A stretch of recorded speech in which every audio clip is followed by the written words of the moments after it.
네, 실장님 이번에 이태원 참사에 관련된 부분에 대해서 제일 중요한 것이 저는 우선적으로 사고 수습이었다고 생각을 하고 대처를 해야 된다고 생각을 합니다. 특히 희생자분들 또 가족분들이 겪는 이 일들은 사실 전 국민들이 또 바라보는 시각이 틀리고요.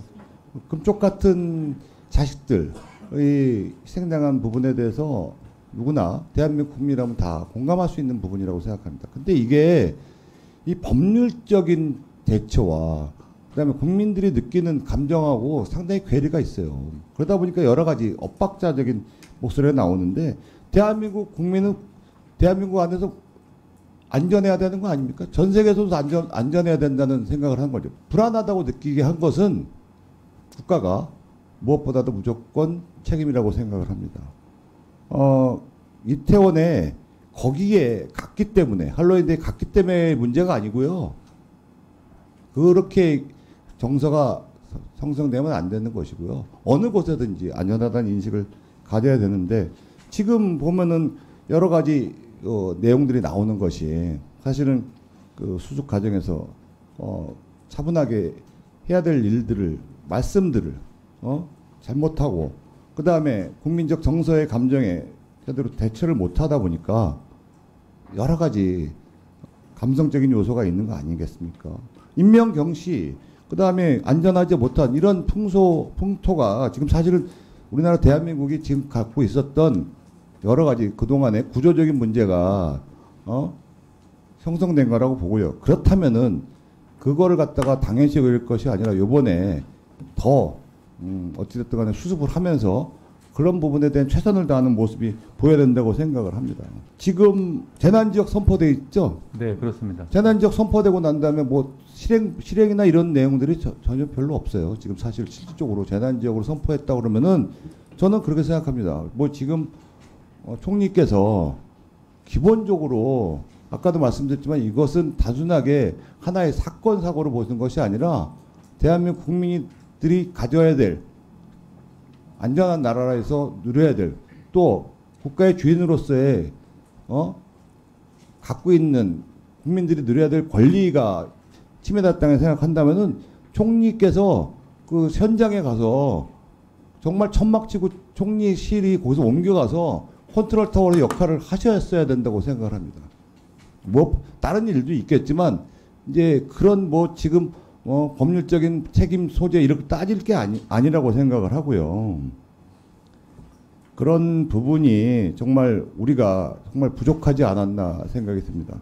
재난지역에서 일어난 문제에 재난지역이 선포를 했으면은 즉각적인 조치가 있어야 되겠고요. 무엇보다 생각할 때 당사자들이 느끼는 감정 이런 부분들이 생각을 해야 되는 건데 그런 게 안 되다 보니까 지금 불만들이 터지고 자칫 잘못하면은 지금 그러니까 정부에 대한 신뢰도가 떨어진 거 아니겠습니까? 옛날에 왜 비가 안 오는데 그 왕이 가서 그 괜히 기우제 지냅니까? 그 정성을 끼치는 거고 정성을 바치는 거잖아요.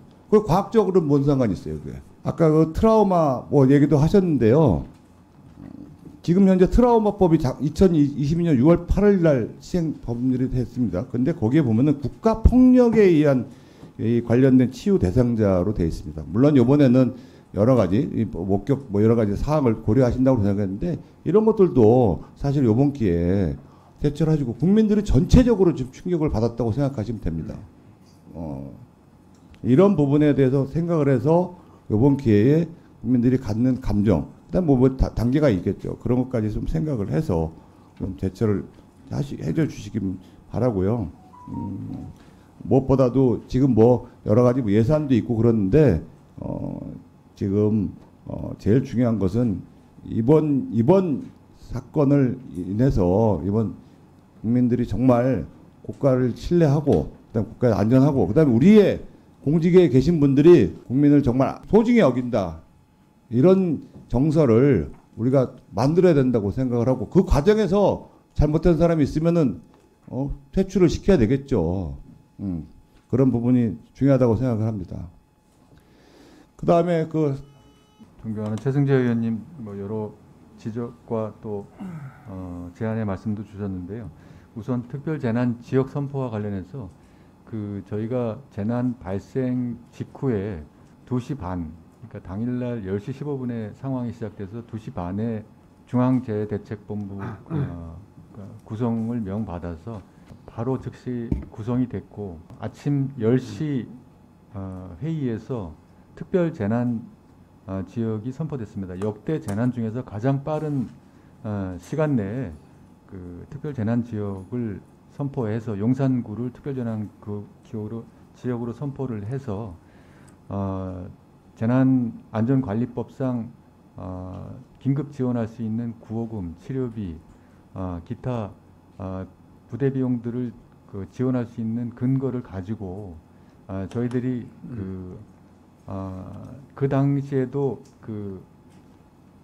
혼란스러운 상황이었습니다만은 1대1로 피해자에 대한 매칭해가지고 관리하고 케어해주고 시신이 외국인의 경우에는 시신이 해외에 운구되는 그런 그 과정을 다 1대1 매칭하는 공무원이 쫓아가서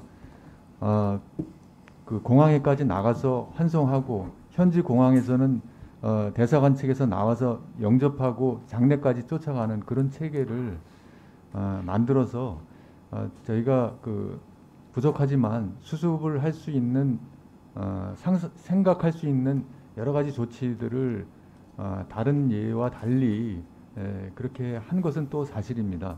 사실 그래서 이번이 처음으로 사실 국가 애도 기간이라는 것도 사실 역대 재난 중에 처음으로 그런 기간을 선포를 해서 저희들이 받은 충격만큼 국민들께서 느끼시는 충격을 그 애도 기간을 설정함으로써 또 많은 비통한 그런 감정들이 그 기간 동안에 애도의 마음을 표할 수 있도록 그렇게 계기도 마련하고 이제까지 이제 그런 수습의 기간이 이제 어느 정도 마무리가 돼서 말씀하신 요지는 알겠고요. 그럼 뭐 노력하시고 그다음에 사례를 만드는 건 알겠는데요. 기본적으로는 저는 생각합니다. 그렇게 국민들이 느끼는 감정 이런 부분에 다 한없이 부족한 거고요. 그다음에 부족한 부분에 대해서 당연히 받아들여야 될 것이라고 생각하고요. 그 부분에 대해서 그렇다고 해서 최선을 다하는 모습을 갖다가 말씀하시는 건 됐겠지만